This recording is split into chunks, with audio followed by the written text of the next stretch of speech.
Mi nombre es Evelyn Natalia Gómez Vanegas y el día de hoy les estaré hablando acerca de un artículo que se titula como el impacto de los cambios en la concentración iónica del buffer y mutaciones en un homodímero GH-beta-glucosidasa. Como tal, este trabajo nos ayuda a analizar cómo las condiciones del entorno y ciertas mutaciones nos afectan en la unión de dos subunidades proteicas de una enzima. También cabe aclarar que este estudio fue desarrollado por Chagas y Marana y fue publicado en la revista ACS Omega en el 2025. A manera de introducción, tenemos que lo que es aproximadamente el 30% de las proteínas que existen en los seres vivos no funcionan solas, sino que forman complejos llamados oligómeros. Esta unión entre subunidades mejora lo que es su estabilidad y también puede aumentar su actividad. Pero también cabe aclarar que dentro de los oligómeros también están los llamados homodímeros, que suelen ser los más frecuentes y son dos subunidades iguales. Sin embargo, en esta ocasión, los homodímeros son el enfoque de esta investigación de este artículo. En este caso, la proteína que se analizó fue una beta-glucosidasa GH1 proveniente del insecto Spotodiptera frugiperda, que esta enzima participa como tal en lo que es la digestión de azúcares y se encuentra naturalmente como un homodímero con simetría C2. ¿Qué nos quiere decir esto? Quiere decir que dos subunidades idénticas están unidas por rotación. El objetivo que tenía este artículo como tal fue que nosotros pudiéramos entender cómo se forma y se mantiene estable ese dímero. Aquí podemos observar esta figura.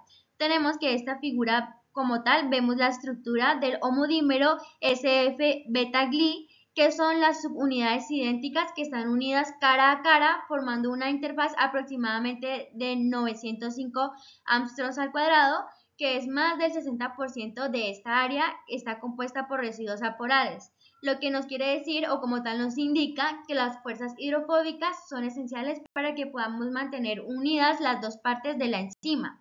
Tenemos la estructura dimensional del homodímero de la enzima GH1 beta-glucosidasa que tenemos en la vista A, que podemos observar dos subunidades monómeros unidas en simetría C2, que es esta que nosotros podemos observar aquí.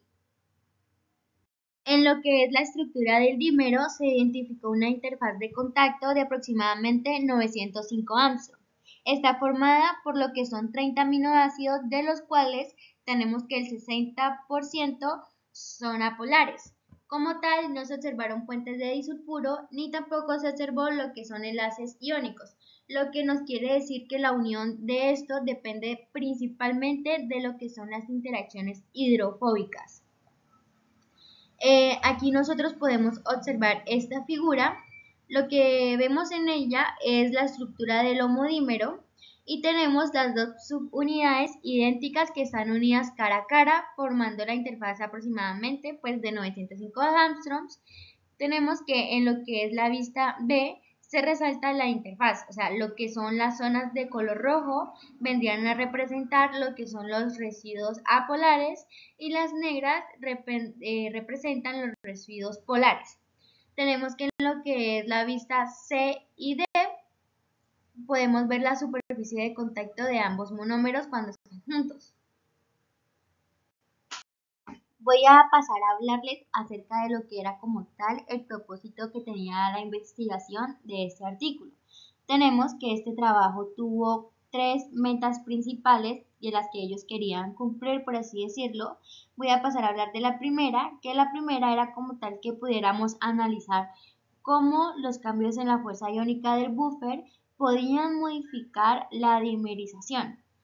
Lo segundo que tenían ellos como meta era que se pudiera identificar el papel de residuos específicos mediante la mutagénesis dirigida. Y por tercera, la tercera meta que ellos querían lograr era calcular la energía libre y la constante de disociación KD de lo que es el dímero.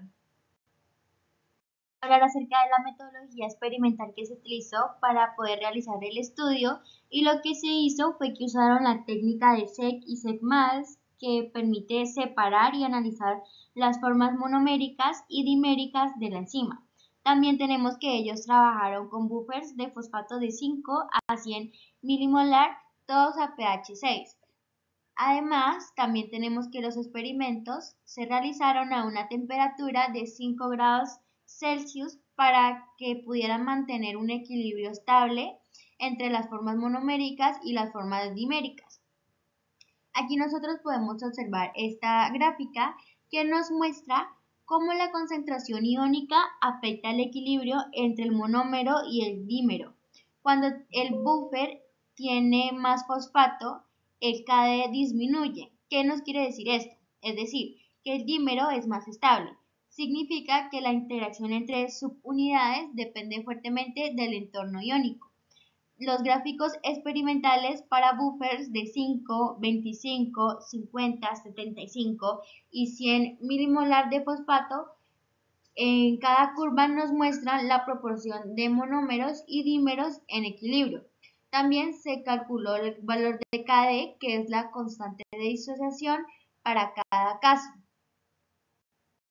En los resultados con diferentes concentraciones, se observó que a mayor concentración de fosfato, el dímero es más estable.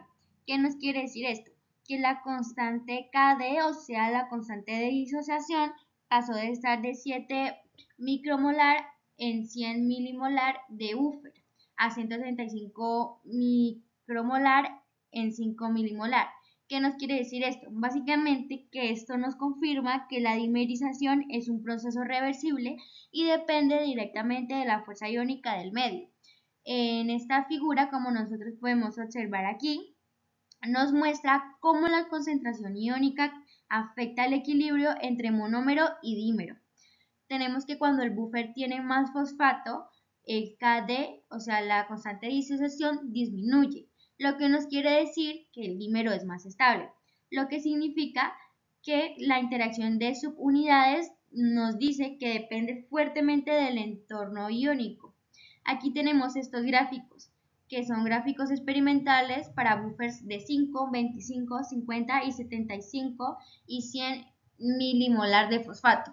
Tenemos que cada una de estas curvas nos muestra la proporción de monómeros y dímeros que hay en el equilibrio.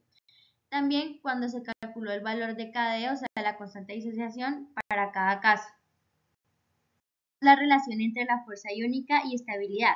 Tenemos que en este gráfico que podemos observar del estudio, se ve que al aumentar la fuerza iónica, el KD disminuye notablemente. Esto nos demuestra que las interacciones hidrofóbicas son las que más favorecen la unión de los monómeros. Si la interacción dependiera de cargas eléctricas, esto ocurriría lo contrario. O sea, quiere decir que habría más sal, debilitaría la unión. Aquí, pues podemos observar cómo se resume la tendencia observada. En cuanto a mayor es la fuerza iónica, menor es la constante de disociación. Esto nos demuestra que las fuerzas hidrofóbicas dominan la dimerización y si fueran interacciones de carga, el aumento de sal tendría el efecto contrario. Tenemos el gráfico lineal donde nosotros podemos ver el eje X, nos representa lo que es la fuerza iónica del buffer como tal y lo que vendría a ser el eje Y, que es la constante KD, constante de disociación, y se observa que pues hay una relación inversa. Tenemos que al aumentar la concentración iónica, la constante de disociación baja. Mutaciones analizadas, tenemos que los autores generaron 6 mutaciones como tal, que son las que nosotros podemos observar aquí, como las que son la N512S, N557S, D166S, la M210A, la L214A y por último la Y300A. Tenemos que como tal estos residuos fueron seleccionados porque forman parte de lo que es la interfaz que une las dos subunidades. De esta manera ellos pudieron confirmar que además de que las proteínas mutantes eran solubles y se plegaban correctamente, tenemos que en la tabla observaron los residuos que forman la interfaz. La mayoría son apolares, como el MET210 y el EU214. Tenemos que lo que coincide con la idea de las fuerzas hidrofóbicas son dominantes. A partir de aquí se seleccionaron lo que eran 6 de ellos para analizar mutaciones dirigidas. Tenemos la lista de 30 aminoácidos que participaron en la unión del monómeros indica si son polares o apolares, o si forman enlaces de hidrógenos que permiten identificar los 6 seleccionados para mutar. Encontró que las mutaciones en residuos apolares como el N112S, M210A y L214A aumentaron la constante de disociación hasta 1000 veces, debilitando como tal la unión que había entre ellos. Tenemos que el mutante Y300A directamente no formó dímeros, solo monómeros. En cambio, lo que eran las mutaciones de residuos polares como la N557S y el D166S tuvieron un efecto mucho menor. En esta figura nos muestra los resultados de cada mutante. Las mutaciones en residuos hidrofóbicos como lo que era el M200A y el L214A aumentaron la constante de disociación drásticamente. Tenemos que el mutante Y300A ni siquiera formó lo que era el dímero, lo que pues nos indica que ese residuo es esencial para la unión. Aquí nosotros podemos observar estos 6 gráficos unidos por cada mutante, o sea el N512S, el N557S, el D166S, el M210A, L214A y el Y300A. Cada uno de estos nos representa el equilibrio entre el monómero y dímero en el valor de la constante de disociación, lo cual nos permite que podamos comparar qué mutaciones afectan más la estabilidad del dímero. En cuanto a la energía libre, tenemos que las mutaciones hidrofóbicas se redujeron la afinidad como tal que ellas tenían alrededor de 14 kJ sobre mol. Las mutaciones de enlace de hidrógeno afectaron solamente entre 3 y 7 kJ sobre mol, lo cual nos quiere decir que el efecto hidrofóbico nos aporta aproximadamente lo que es la mitad de la energía total que mantiene unido a todo el dímero. En la tabla que nosotros vemos aquí podemos ver que las mutaciones hidrofóbicas incrementan la energía de disociación en unos 14 kJ sobre mol y las mutaciones polares solo la modifican levemente entre 3 y 7 kJ sobre mol, lo que nos confirma que el componente hidrofóbico es el principal responsable de la estabilidad del dímero, o sea que valores numéricos de constante disociación y de energía libre de Gibbs para el tipo silvestre y los mutantes nos permiten cuantificar cuánto cambia la estabilidad de la interfaz por cada mutación que hay. En lo que son los enlaces de hidrógeno en la interfaz, tenemos que como tal, ellos lograron identificar 4 enlaces de hidrógeno entre los monómeros. Tenemos que los residuos como lo son el D165 y el W305 lograron sellar lo que son los bordes de la interfaz y los monómeros de los residuos del N557 y el A556 lograron estabilizar lo que es el centro. Tenemos que estos enlaces pues no solamente sostienen la estructura, sino que también guían la orientación correcta durante toda la unión. Esta figura que nosotros podemos observar aquí, tanto esta como esta, nos muestra cómo los 4 enlaces de hidrógeno que estabilizan la orientación entre los monómeros, que podemos observar que aunque aportan poca energía en comparación con lo que son las fuerzas hidrofóbicas, tenemos que son muy importantes para que nosotros podamos asegurar que el dímero se forme de manera correcta y de manera específica. Tenemos que la representación está aquí, o sea, ellos representan lo que es la ubicación de los 4 enlaces de hidrógeno entre los 2 monómeros. También hay que resaltar que tanto los residuos como el D166, que es el que podemos observar aquí, el W305, que es el que observamos en esta parte de acá, el N557 y el A556 son los que participan en ellos. Aquí nosotros en esta parte de la imagen de acá nosotros podemos ver cómo nos muestran de qué manera los enlaces se distribuyen para que se pueda sellar y orientar la unión, dándonos como resultado esa unión que nosotros podemos observar en la parte de acá. Esto como tal es una representación 3D de lo que está ocurriendo para que nosotros podamos ver de manera más gráfica y clara, podamos entender el concepto que se utilizó para sellar y orientar la unión que hay entre ellos.